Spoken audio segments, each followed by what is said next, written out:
Rebonsoir, rebonsoir, rebonsoir à tout le monde. Rebonsoir tout le monde. Je vous dis rebonsoir, rebonsoir. Excusez-moi, on a été stoppé, arrêté. Je sais pas comment... quand on fait avec le téléphone... voilà. Je sais pas... Bon, rebonsoir à tous. Réinvitez vos amis, désolé. J'ai eu un appel et je ne savais pas comment l'annuler. Et puis ça s'est coupé. Amen. Bonsoir. Je vais reprendre donc. Amen.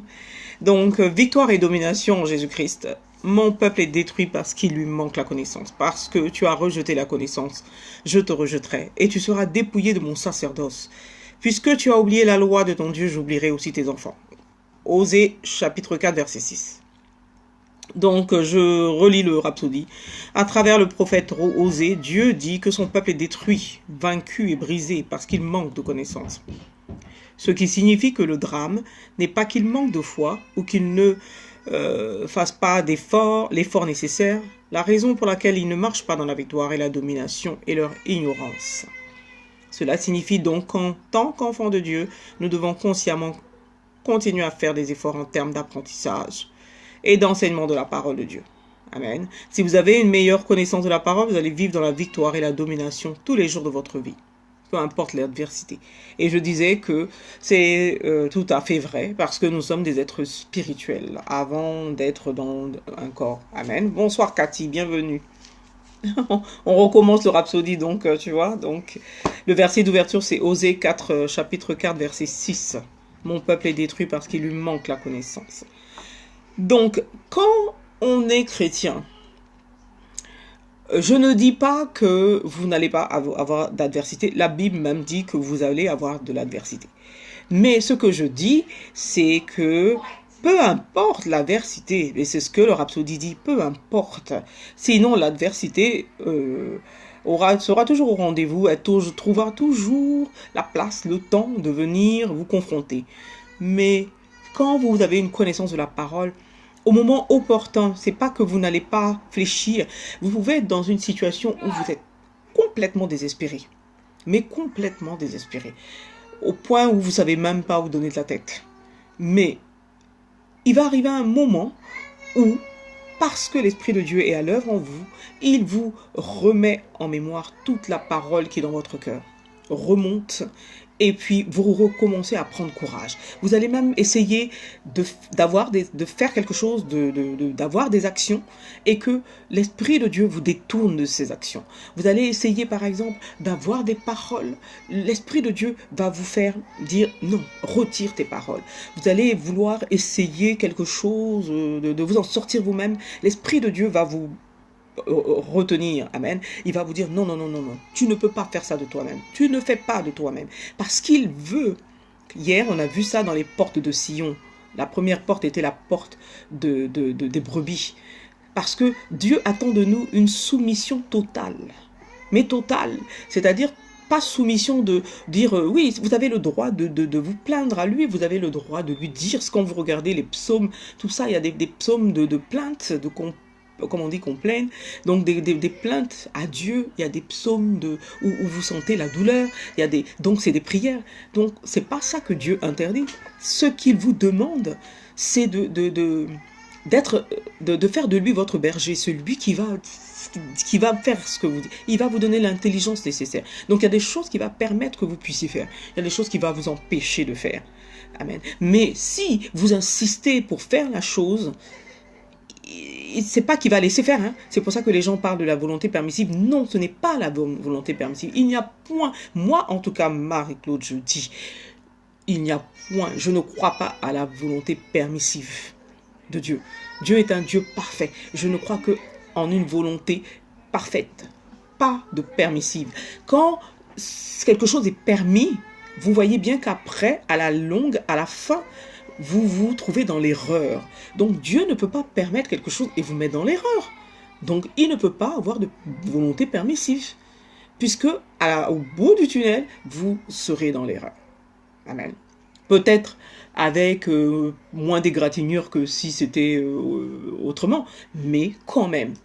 Donc ça veut dire que Quand on attend Dieu, quand Dieu lui-même se lève pour faire les choses, c'est différent. Quand Dieu se lève pour faire des choses, ça ne veut pas dire que ça ne sera pas difficile pour vous. Pour Dieu, c'est pas difficile, mais pour vous, dans la situation, ça ne veut pas dire que vous n'allez pas vivre des difficultés. Mais ce qui est certain, vous n'allez pas, ça ne va pas vous affecter comme ça affecterait quelqu'un. Amen. Amen, elle a délinquant. Amen. Donc, ça ne va pas vous affecter comme ça affecterait quelqu'un d'autre. Quelqu'un d'autre aurait pris, par exemple, des comprimés parce qu'il ne peut pas dormir. Quelqu'un d'autre aurait pris peut-être de l'alcool ou de la drogue. Mais vous, il n'y a que vos larmes et vos prières. Donc, vous n'êtes pas affecté. Et encore, vous avez vos larmes et vos prières parce que vous vous maintenez dans la chair. Parce que, quelque part, vous êtes pressé, amen, mais pas parce que Dieu n'a pas le contrôle. Parce que quand vous arrivez à une maturité spirituelle, que vous vouliez ou que vous ne vouliez pas, Dieu, c'est presque comme s'il vous oblige. Hein. Quand il prend le contrôle, il prend le contrôle. C'est-à-dire que il vous permet même pas. Quand vous regardez dans les Écritures, dans les évangiles, Paul disait que Dieu, le Saint-Esprit ne lui avait pas permis d'aller prêcher à tel endroit. Pourquoi? Parce que il dit non, tu vas pas, tu vas pas. C'est pas comme quand vous êtes bébé en Christ, où bon, vous ne connaissez pas, donc vous ne savez pas trop s'il faut faire, s'il faut pas faire. Et puis bon, il ne vous force pas trop. Mais qu'est-ce qui se passe? C'est que le diable aussi, il rentre en puissance. Et quand vous grandissez spirituellement, quand vous grandissez dans la connaissance, il arrive un moment où quand vous voyez que bon, il y a des blocages, vous savez quand ça vient de Dieu et quand ça ne vient pas de Dieu. Pourquoi? Parce que quand vous voyez le blocage, par exemple la situation, vous allez tout de suite vous référer à la parole de Dieu et vous allez voir si c'est en cohérence, si c'est cohérent avec la parole de Dieu. Tout simple, si c'est cohérent. Et si vous n'avez pas effectivement suffisamment de parole de Dieu en vous, vous ne pouvez pas savoir que la situation dans laquelle je suis, ça vient de Dieu ou pas, puisque vous ne pouvez pas faire le rapprochement. Mais quand vous arrivez à un niveau de connaissance, vous pouvez savoir si ça vient de Dieu, même si c'est difficile. Vous allez dire, ah oui, la situation est compliquée, mais je sais que ça vient de Dieu. Par exemple, je vous donne un exemple, par exemple de l'argent. Vous avez besoin d'argent, mais d'une manière urgente. Et vous n'avez pas, vous savez pas comment faire, vous savez pas s'il faut appeler à gauche, à droite, etc. Dieu ne vous dit pas de ne pas emprunter, puisque dans la Bible, il y a des exemples où le prophète a demandé, va emprunter des jarres à la veuve pour pouvoir remplir d'huile, etc. Donc Dieu ne vous dit pas de ne pas emprunter. Mais aussi, dans le livre de sagesse, il vous dit que il ne faut pas que tu sois lié à ton emprunteur, quoi. C'est-à-dire que il faut que tu payes tes dettes. Bon, donc vous allez regarder. Après, vous allez dire, bon, d'accord, ok, tout ça, d'accord. Mais j'essaye. Donc vous faites une demande, par exemple, d'un crédit. Et on vous dit, on ne vous donne pas le crédit. Par contre, Dieu ne t'a pas demandé d'aller t'endetter. Donc quand après on t'a pas donné le crédit, tu te rappelles la parole de Dieu, tu dis mais où il écrit même qu'on pouvait prendre des crédits même. Donc merci Seigneur, merci que tu m'as même pas permis. Voilà comment vous allez réagir. Pas en disant non, non, non, non, non, je vais aller dans un autre truc de crédit, je vais aller chercher. Non. Vous allez tout de suite réagir, ah Seigneur merci, tu m'as empêché même d'avoir, d'accord, c'est bien même que tu m'aies. Parce que là, il n'y a pas de volonté permissive, il sait que vous avez besoin d'argent, donc c'est pas comme s'il va même permettre. Parce que même s'il permet, là, c'est pas lui qui permet, c'est que c'est arrivé à un stade où il ne peut pas vous maîtriser, parce qu'il ne va pas vous forcer non plus, comme il ne peut pas vous maîtriser spirituellement, donc le diable, lui, qu'est-ce qu'il fait? Il fait vite les choses, et puis vous obtenez ce que vous voulez. Ça peut être aussi pour le mariage, amen. Ça peut être aussi pour le mariage, quelqu'un qui est pressé de se marier, parce que donc le premier venu, oh là là, c'est lui. Oh oui, on m'avait dit qu'il serait venu, qu'il serait habillé comme ça, qu'il serait... Et le diable envoie. Voilà, pourquoi il dit non des fois? C'est parce qu'il ne veut pas vous mettre dans une situation inconfortable. Parce que après il y a des... comment on appelle ça? Il veut que vous soyez libre de tout. Donc, si, par exemple, vous demandez à Dieu, libère-moi des dettes, par exemple, et que à un moment donné, au moment même où vous demandez de vous libérer des dettes, vous avez besoin d'argent. Tout de suite, sur le coup, vous avez besoin d'aller. Alors qu'en fait, il faut user de sagesse. Donc, il faut se référer à la parole de Dieu et puis voir ce que la parole permet, ce que la parole ne permet pas. C'est tout. Et quand la parole permet, ça veut dire que c'est la volonté parfaite de Dieu. Tout simplement. Il n'y a pas de volonté permissive dans la parole. Il n'y a pas. Les seules volontés permissives dont on parle là, permissives, c'est quand l'homme lui-même a décidé d'eux. Par contre, Dieu a décidé d'eux. Même pardon, excusez-moi, Abraham, oui, mais c'est la même chose, c'est Ibrahim, mais Abraham avait, attendait un enfant, c'est pareil. C'est sa femme qui lui dit, prends ma servante. Dieu n'a pas dit, dis à ton mari, prends la servante. Donc pourquoi ce serait permissif? Non, c'est pas permissif. La preuve, jusqu'à aujourd'hui où je parle, il y a des problèmes. La preuve que ce n'était pas par Dieu. Jusqu'à aujourd'hui où on parle, il y a des problèmes. Il y a encore des problèmes avec ce que les gens appellent permissif. Ce n'est pas la volonté de Dieu. La volonté de Dieu n'est pas comme ça. Ça ne vient pas avec des problèmes. Jusqu'à combien de milliers d'années encore dedans? Pourquoi? Parce que l'homme a décidé de faire. Et voilà, ça a engendré et ça continue sur combien de générations? Amen. Et c'est pour ça que beaucoup de chrétiens mettent toujours la faute sur Dieu. C'est pas Dieu. Oh, mais si Dieu a permis. Dieu ne permet pas ce qui est mauvais. Tout ce qu'il peut permettre, c'est que vous êtes dans une situation difficile et qu'il ne vous retire pas de la situation comme miraculeusement parce qu'il veut, par exemple, vous tester ou qu'il veut que vous ayez un peu plus de patience, etc. C'est tout. Mais à la fin de la journée, il vous retire de là. Mais c'est pas comme s'il permet. C'est pas comme s'il permet. C'est pas lui qui a permis que vous rentriez dans cette situation. Bonsoir Christo. C'est pas lui qui a permis que vous rentriez dans cette situation. Il permet peut-être que vous restiez un peu plus longtemps dedans. C'est tout. Ou alors, c'est peut-être parce que vous-même, moi je pense plutôt que c'est ça, c'est parce que vous-même vous voulez essayer par tous les moyens d'en sortir, que vous demeurez plus longtemps dedans. C'est tout. C'est pas lui qui veut que vous restiez plus longtemps. C'est peut-être parce que vous voulez sortir trop vite de là que vous demeurez plus longtemps. Ou que vous voulez sortir par vos propres moyens que vous demeurez plus longtemps. C'est tout. Mais je ne pense pas que ce soit parce qu'il veut que vous soyez... Non, Jésus-Christ, il nous dit dans tous les évangiles, pourquoi Jésus est venu? Pour éviter que nous ayons à souffrir, pour éviter que nous ayons à manquer, pour éviter que nous soyons malades. Donc, il ne peut pas permettre. Il ne peut pas aller en désaccord avec sa parole. Voilà pourquoi Jésus est venu.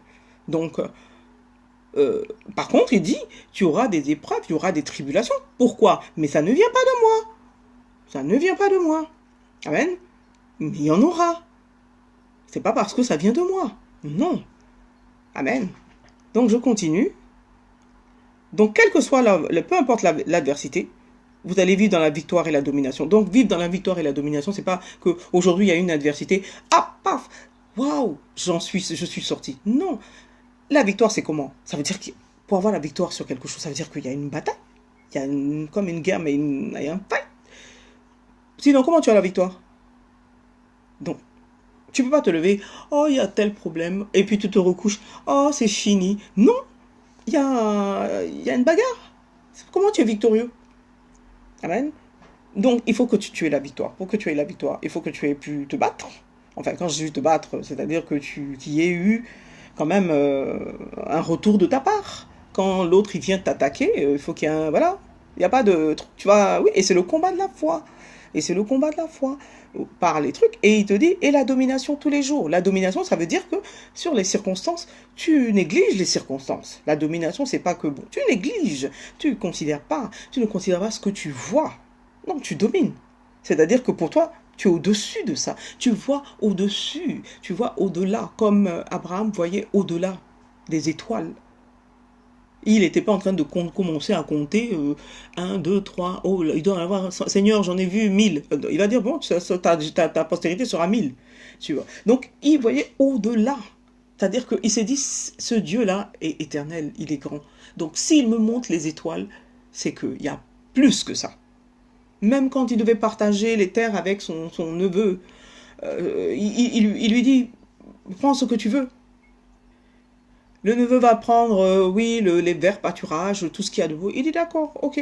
Parce qu'il sait que ce que son Dieu lui a promis vaut plus que ce qu'il voit. Amen. Voilà l'autre, j'ai failli dire ça, l'autre. Il voit son Dieu qu'il prie, son Dieu en qui il croit voit plus. Et quand son Dieu parle, ce qu'il dit, ce sont des paroles, mais qui renferment des milliers, des millions d'autres paroles derrière. Amen. C'est-à-dire que quand Dieu dit, tu es béni, c'est pas béni tout court. C'est pas béni tout court. Ça renferme ta santé, ça renferme tes finances, ça renferme ta famille, ça renferme c'est-à-dire dans tout. C'est comme ça que lui, Abraham, y voyait. C'est comme ça que lui. Or, nous, de nos jours, on a tendance à vouloir qu'on nous bénisse pour chaque chose. Ok, sois béni dans tes finances, sois béni dans ton mariage. Alors que béni tout court, si tu fais comme Abraham, que tu vois au-delà de la parole, tu reçois ce que tu vois. Tu reçois ce que tes yeux spirituels ont vu. Parce que c'est dans le spirituel que ça se passe. Tu reçois. Mais si tu regardes avec tes yeux physiques, tu obtiens ce que tu vois. Amen. Donc je continue. Certains pensent que vivre de façon permanente dans la victoire et la domination, ce n'est pas possible. Et elles ont tort. Soutenir une telle opinion, c'est ignorer ce que Jésus est venu faire. Il est venu nous donner la vie et la nature de Dieu, la vie transcendante. Dans Jean chapitre 10, verset 10, il a dit « Le voleur ne vient que pour dérober, égorger et détruire. Moi, je suis venu afin que les brebis aient la vie et qu'elles soient dans l'abondance. » Il n'est pas venu établir une autre religion. Jésus n'est pas venu établir une religion. Parce que le monde en avait déjà assez avant sa venue. Et le christianisme n'est pas une religion. La traduction amplifiée dit « Il est venu afin que nous ayons et jouissons de la vie. » Oui, Jean 10, 10. Et que nous l'ayons en abondance, dans la plénitude, jusqu'à ce qu'elle déborde. Déborde. C'est-à-dire que vous en avez plus qu'assez. Vous en avez tellement de cette vie que vous la donnez à d'autres. Parce qu'elle déborde. Donc, c'est pour donner. C'est pour distribuer. Amen. Vous n'avez peut-être jamais pensé que c'est l'idée de Dieu pour vous de profiter de votre vie. Cathy, voilà un bon exemple. On ne dit pas « j'arrive pas à voir avec mes yeux spirituels ». On ne dit pas « j'arrive pas à voir avec mes yeux spirituels ». On dit « Seigneur, fais-moi voir ». Amen. Parce que tes yeux spirituels, est-ce que tu peux me dire où ils sont? Tu ne sais pas où ils sont. Je veux dire, quand tu vois avec tes yeux spirituels, c'est-à-dire que, par exemple, je suis en train de vous parler là. Pendant que je suis en train de vous parler, je vois quelque chose. Et quand je vois quelque chose, pendant que je parle là, comme ça, je vois. C'est mon esprit qui est en train de voir. C'est pas moi, c'est pas ma chair, mes yeux physiques qui sont en train de voir. Amen. Et quand ton esprit voit, c'est pour ça que quand il faut que ce soit un challenge pour vous d'être connecté à la parole de Dieu. Les gens pensent que être connecté à la parole de Dieu, c'est passer 10 heures, 20 heures avec la Bible comme ça, truc. C'est ce que les gens pensent. Alors qu'en fait, la parole de Dieu est déjà au milieu de vous. Quand vous êtes même là, assis, même quand vous êtes en train de même regarder la télé, moi, quand je regarde la télé, je suis en train de penser pas à des problèmes ou à mes soucis ou quoi. Hein. Je suis en train de m'imaginer et je pense, je dis Seigneur, au fond de moi, Saint-Esprit, vraiment, comment puis-je faire? Qu'est-ce que tu veux me faire faire? Où tu penses que je peux aller? C'est comme ça que dans mon esprit, je suis toujours connecté. Et puis après, je vais prendre une parole, ou je prends un enseignement, ou c'est-à-dire sans cesse, c'est-à-dire à part les 2 heures ou 3 heures que je vais passer, par exemple, dans la Bible pour méditer et tout ça, le reste du temps, là, dans les 24 heures, il faut rester connecté. La parole de Dieu, vous avez reçu Christ au milieu de vous, vous êtes né de la parole. Donc, le peu que vous avez déjà emmagasiné, en vous, ça doit venir ruminer. Un psaume doit venir, ou quelque chose, ou quand vous avez peut-être une mauvaise pensée, tout de suite, vous pouvez avoir une mauvaise pensée, hein, mais c'est pas vous. L'ennemi vous met une mauvaise pensée. Tout de suite, il faudrait avoir le réflexe de prendre une parole et puis dire « Je refuse cette pensée au nom de Jésus. Toute arme forgée contre moi, qu'elle soit spirituelle ou quoi que ce soit, n'a pas d'effet sur moi. Ça, c'est la parole que vous êtes en train de prononcer. À tout moment de la journée, il y a quelqu'un qui ne veut pas vous laisser passer devant, qui passe avant vous, un truc comme ça. Vous pouvez dire, au nom de Jésus, de toutes les façons, toute chose concourt à mon bien. Tu peux prendre ma place, c'est pas grave. Toute chose concourt à mon bien. Des trucs comme ça, tout le long. Ça, c'est la parole de Dieu qui est tout le temps sur vos lèvres. C'est pas forcément que vous êtes resté 20 heures, truc, non. Ça prend plus que ça. Ça prend plus que ça, prend plus que de prendre. Mais si en plus vous avez la Bible que vous prenez, et puis 4 jours, ou même vous mettez en prière, vous mettre en prière tout le temps, faire des jeûnes tout le temps, et que vous n'ayez pas la parole de Dieu, ça ne sert à rien. Puisque vous priez quoi? D'accord? Dieu entend. Il sait déjà. Moi, des fois même, j'ai de la peine à prier, si c'est pas pour faire de l'intercession. Parce que ça me gêne, parce que je dis, mais attends, Dieu sait déjà, mais je dis, mais Saint-Esprit, mais tu sais, tu connais le problème. Donc, je vais dire quoi? Qu'est-ce que je vais dire? Il connaît, il sait. Bon, qu'est-ce que je peux dire? Bon, ben je te rends grâce, je te rends grâce parce que tu as déjà accompli. Ou alors, je parle avec lui. Je dis, bon, tu as vu la situation, mais moi, je suis pas d'accord. Donc, qu'est-ce que tu en penses? Qu'est-ce que tu veux que je fasse? Parce que moi, personnellement, moi, en tant que moi, je ne suis pas d'accord. Maintenant, comme toi, tu es Dieu, dis-moi qu'est-ce que tu penses, mais fais-moi faire, faut me faire sortir de là, et puis, parce que je sais qu'il connaît la situation, donc je parle avec lui comme si, bon, quelqu'un qui connaît ma situation, il connaît même mieux que moi. C'est voilà comment je parle. Je ne vais pas me mettre à genoux puis faire des prières, dire oh Seigneur, je t'en supplie, viens à mon secours. Quoi. Des fois, je suis là, je dis au secours.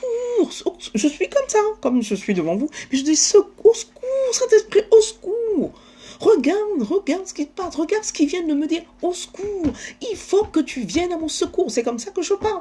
Je ne me mets pas dans les prières interminables pour dire oh Seigneur, regarde dans ma situation. Qu'ai-je fait? Est-ce que je ne comprends pas? Non. Ça avant, oui, mais maintenant, je ne fais plus ça.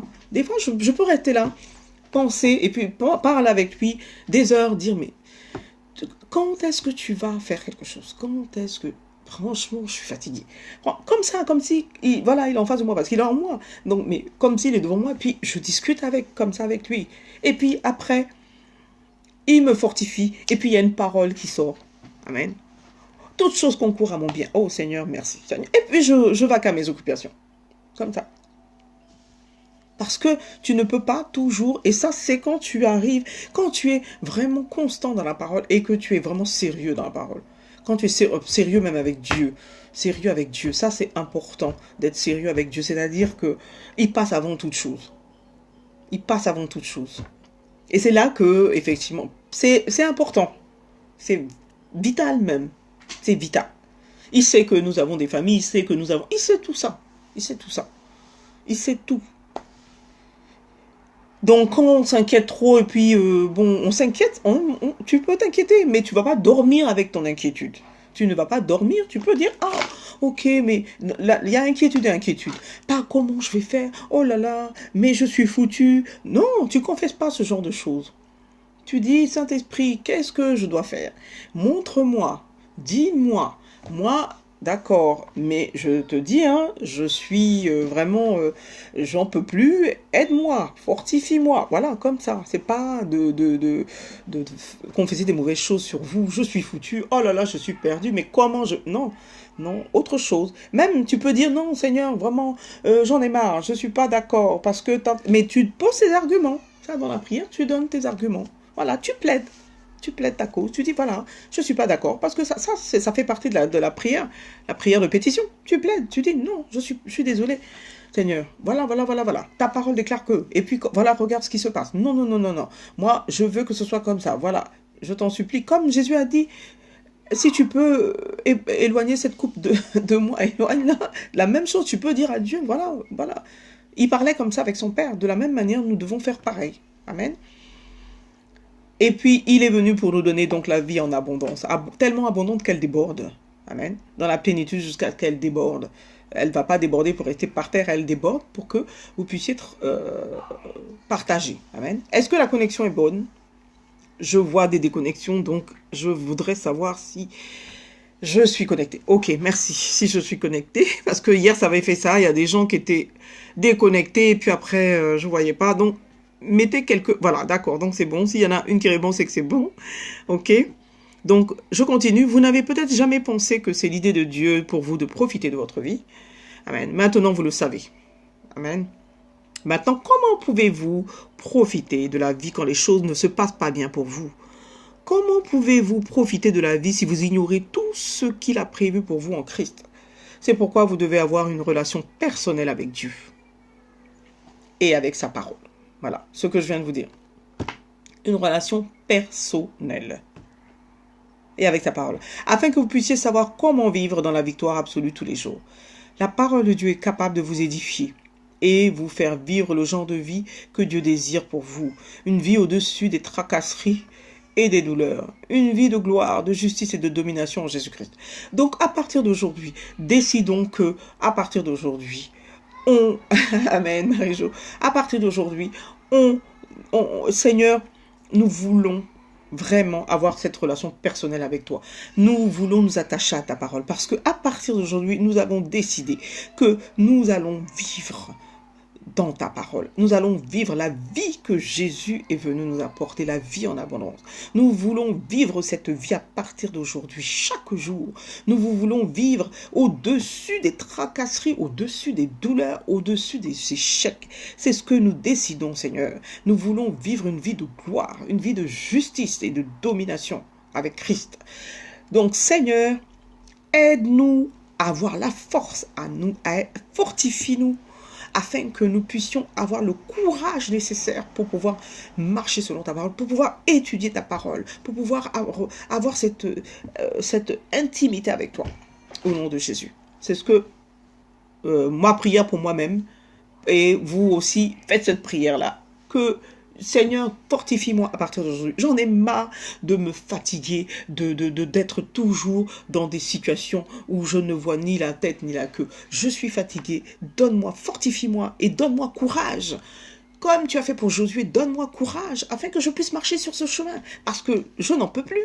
Il faut que tu m'aides, Saint-Esprit. Il faut que tu m'aides, tu viennes à mon aide, afin que plus jamais je n'ai à me plaindre, que je vienne toujours, même face à l'adversité, pour te glorifier. Même face à l'adversité, que ce soit pour te glorifier. Voilà ce que je prie aujourd'hui pour moi, pour vous. Amen. Que ce soit toujours... Il faut que tu nous fortifies, Saint-Esprit, que tu nous donnes la force de pouvoir faire les choses de Dieu, de pouvoir même vivre la vie que Jésus est venu apporter. On est fatigué de se fatiguer, de réfléchir, de trembler face à l'adversité ou de bégayer face à l'adversité. On est fatigué, Saint-Esprit. Fortifie-nous ce soir. Fortifie chacun de nous, chacune des personnes qui regardent ce périscope. Fortifie chacun de nous, Saint-Esprit. Et donne-nous ce courage nécessaire, cette foi nécessaire et surtout ce courage de pouvoir prendre ta parole chaque jour et la méditer et demeurer en elle. Amen. Afin que nos vies ne soient que des vies de gloire, de justice et de domination. Au nom de Jésus-Christ. Amen. Est-ce que vous êtes connectés? Ok. Si vous êtes connectés maintenant, donc je vais faire la prière. Bonsoir Rosalie, bienvenue. Je fais la prière et vous répétez après moi chez vous. La prière du Rhapsodie. Ah, mais moi aussi, Marie-Jo, t'inquiète pas. Moi-même qui parle, c'est ce dont j'avais besoin d'entendre. J'avais besoin aussi d'entendre. C'est pas parce que je me mets devant vous pour prêcher tout ça que y a pas d'adversité. Il y a des big ones même. C'est-à-dire que plus même tu te positionnes pour Dieu et plus les challenges sont grands, quoi. Mais finalement, après, quand tu finis le Rhapsodie, tout ça, quand tu finis de parler de Dieu, tu te rends compte qu'en fait, c'est pas des choses qui sont si graves, quoi. C'est pas tellement truc. C'est-à-dire que Dieu a toujours une solution. Amen. Il a une solution pour tout. Pour chaque chose. Il est la solution lui-même. Il est le way out, là. Il est la porte exit, là, la porte de secours. Donc, Finalement, quand ça vient, l'adversité vient, on est là, on est accablé, tout ça, mais finalement, quand tu réfléchis, voilà, des fois tu te dis, je suis fatigué. Tu dis, c'est pour ça que je dis, Saint-Esprit, aujourd'hui, tous ceux qui me regardent, moi-même y compris, on est fatigué d'être là, on se donne à toi complètement. Il n'y a rien à dire. On fait de toi notre berger, il n'y a rien à dire. Mais donne-nous le courage, parce qu'il faut ce courage pour pouvoir prendre la parole et puis la méditer chaque jour. Parce que nous savons que c'est dans ta parole que nous allons vraiment pouvoir vivre une vie au-dessus de toutes ces tracasseries, une vie au-dessus, une vie de gloire et une vie de justice, de domination. Nous savons que c'est au travers de ta parole. Donc pardon Seigneur, vraiment nous t'en supplions et nous te disons même merci d'avance. Donne-nous ce courage. Comme tu as fortifié Josué, fortifie-nous, afin que tous ces murs de Jéricho dans nos vies tombent, afin que tu nous donnes la stratégie pour faire tomber ces murs de Jéricho dans nos vies. Il y en a marre, on ne veut plus. On se met d'accord là avec ceux qui me regardent et moi-même, on se met d'accord qu'on ne veut plus, Seigneur. On ne veut plus tous ces tracasseries. Tout ce qu'on veut, c'est toi. Donc, donne-nous le courage. Fortifie-nous comme tu l'as fait et donne-nous la stratégie. Comme ça, au travers de ta parole que nous étudions chaque jour, Seigneur, vraiment, maintiens-nous sur ce chemin-là. Maintiens-nous sur ce chemin-là. Nous avons déjà emprunté ce chemin-là.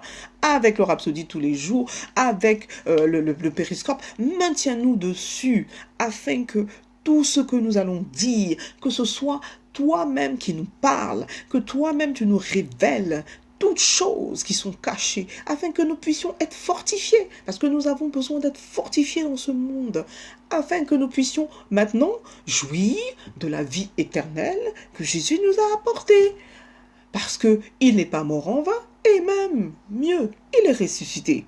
Amen. Donc, il n'est pas possible que nous puissions continuer toujours à être en combat perpétuel avec l'adversité. L'adversité est là, certes, mais avec le secours du Saint-Esprit, avec la fortification de l'Esprit, nous avons la victoire.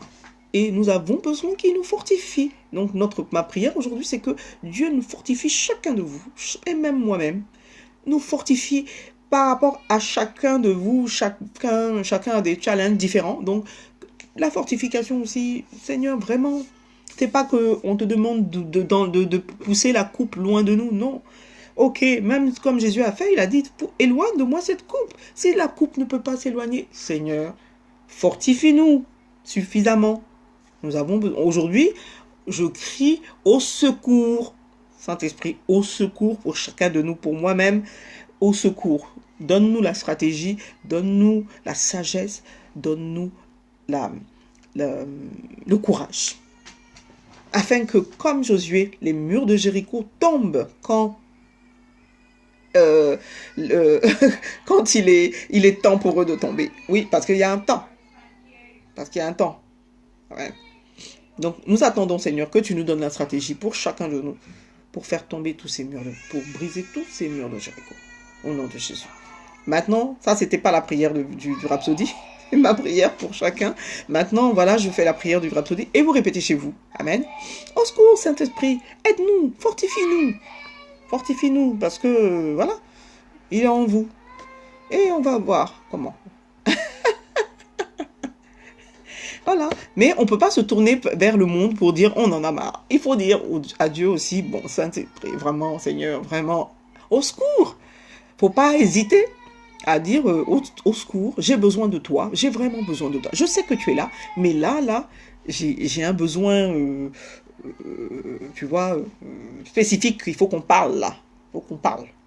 Amen. Même si c'est vrai qu'il est à l'écoute, il y a des gens qui pensent que Dieu, quand il s'occupe du monde, il a tellement à faire qu'il ne les entend pas, il n'est pas là. Oh, il est en vous. Il est en vous, il est en chacun de nous. Il est omniscient, omniprésent. Et omnipotent, donc il peut faire pendant qu'il fait chez vous, il fait chez moi, il fait chez... Donc, vous voyez, il suffit simplement de le solliciter, dire vraiment j'ai besoin de toi, je sais que tu es là, mais please, au moins fortifie-moi, montre-moi, afin que je ne m'égare pas, parce que je veux demeurer sur ton chemin. Amen. Donc je fais la prière, Et puis je vais me déconnecter pour reprendre les murs de Sion, les portes de Sion qu'on avait entamées déjà donc hier. Je fais la prière. Donc je commence. Cher Père Céleste, je te remercie de me donner une vie de gloire, de succès et de victoire. Chaque jour, je sonde les Écritures et je m'approprie ce qu'elles disent à propos de moi en Christ, au nom de Jésus. Amen. Amen, amen. Vous avez pu faire la prière. Si vous avez pu, donc je me déconnecte pour me reconnecter. Amen. Amen. Donc je vais me déconnecter, me reconnecter pour commencer donc la suite, enfin pour continuer les murs de Sion que nous avons commencé hier. Nous avons commencé par la porte des brebis et je vous disais que c'est les murs de Sion. Sion, nous sommes nés en Sion. En tant qu'enfant de Dieu, quand vous êtes né de nouveau, vous êtes né dans Sion, la ville du Dieu vivant, la cité du Dieu vivant, la cité que Abraham recherchait. Vous êtes né dans cette cité. Amen. Voilà, vous êtes né dans cette cité. Donc, toutes ces portes-là, quand on parle de portes, on parle de puissance, on parle de travaux. Et on a vu Néhémie qui reconstruisait, qui a prié Dieu, pour aller reconstruire les portes de Jérusalem. Et c'est comme si c'est une allégorie, ça représente en fait la vie du chrétien. Donc, la vie du chrétien fait partie de ça. Donc, nous allons voir comment Dieu agit dans la vie du chrétien à travers, donc, justement, ces portes de Sion. Vous êtes né en Sion, vous êtes dans Sion. Amen. Et les portes représentent la vie du comment dire ça, une étape de la vie du chrétien. Amen. Il y avait la porte des brebis qu'on a vue. Donc la porte des brebis, les brebis, c'est par là qu'elles passaient pour aller au temple, pour le sacrifice. On a vu ce que c'était une brebis. Pourquoi ils choisissent la brebis? Parce que nous devons faire de Dieu notre berger. Amen. J'ai encore un appel, donc je me déconnecte et je me reconnecte pour continuer. Amen. Donc à tout de suite.